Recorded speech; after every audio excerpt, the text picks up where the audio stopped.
Un bon amant, c'est d'abord un homme qui est sensuel, là, tu sais, qui a des mains caressantes, pas des mains qui tripotent, des mains qui caressent. C'est sensuel.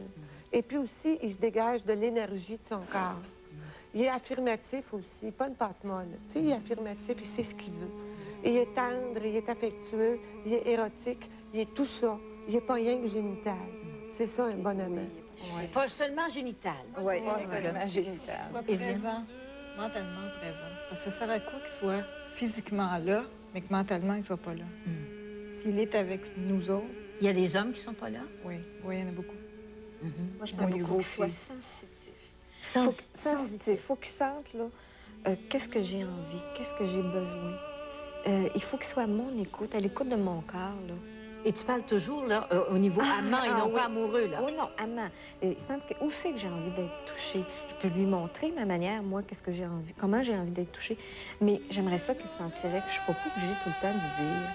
Il me semble que... Qu'il le devine? Qu'il le devine. Oui. Je pense que moi, je suis une femme. Les attentes des femmes qui nous ont été montrées là, par notre conditionnement, c'est qu'un gars, il est toujours prêt. Alors, la fille, quand elle veut... Oui, même quand vous n'êtes pas prêt. Alors donc, c'est un reproche aux femmes que d'exiger de la performance, finalement. Je pense qu'on n'exige pas c'est pas une exigence des femmes, c'est des exigences que nous, on se pose comme gars. Puis on n'est pas obligé d'embarquer là-dedans, mais à quelque part, on se met cette pression-là. C'est étonnant de voir comment les hommes peuvent utiliser, pas parce qu'ils ont le goût, mais ils utilisent la sexualité pour combler des besoins d'affection, des besoins de tendresse, des besoins qui sont tout autres que sexuels, mais ils vont utiliser la sexualité à ces fins-là. Je pense par exemple des hommes que, aussitôt qu'il y a une frustration dans leur vie, ça va pas, ils ont de la pression au travail, ils s'en vont au temps plus, ils s'en vont au putain, aux sauteuses, là, comme les gars l'appellent.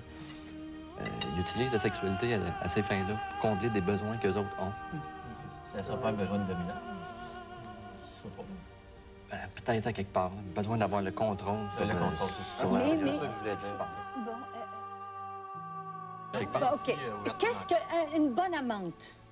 Qu'elle a fait combien de soutien-gorge puis de petites culottes? Bon, écoutez, là, c'est important. Est-ce qu'elle est jeune et belle? Est-ce qu'elle a un modèle? Est-ce qu'elle est grosse? Non. Elle s'aime comme femme. Moi, quand il y a une femme qui s'aime de l'intérieur, qui aime sa peau, qui aime son corps, il n'y a rien qui... il n'y a plus question de mensuration rendu là. Il y a quelque chose qui émane d'elle. Dans un contact, il y a quelque chose qui est super allumant. Écoutez, jamais je dirais que j'ai pas des sortes de représentations, il n'y a pas des images qui vont me séduire plus facilement que d'autres, mais dans un contact réel avec une personne réelle, c'est plus ça qui se passe. C'est la personne qui est allumée, qui vient me rencontrer, que je veux rencontrer, qui me reçoit, ou l'inverse, qui est ouverte à tous ces jeux-là. Une personne qui dégage de la sexualité, par exemple. Qui dégage. De la sensualité. C'est très attirant, même si elle est grosse, même si elle... Absolument. Oui, vous êtes... C'est ce que je trouve de passionnant chez une femme, c'est le désir que je vais sentir qu'elle a pour moi, par exemple.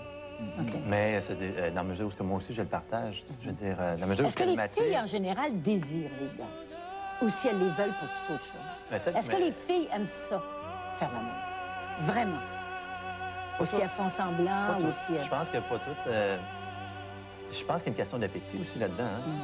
Puis, quelque part, il ne faut pas que tu te ramasses avec quelqu'un qui a un appétit 3 fois plus grande que la tienne, ou 3 fois plus petite non plus. Il faut qu'ils tombent à peu près sur le même appétit. Mais si tu as une liaison comme ça, occasionnelle... Mais comment savoir que la fille avec qui tu sors, elle a de l'appétit? Comment savoir? Éventuellement, quand tu le sais, soit que tu restes avec elle parce que ça va, puis c'est au même niveau, soit que tu acceptes de vivre des frustrations, soit que tu lâches.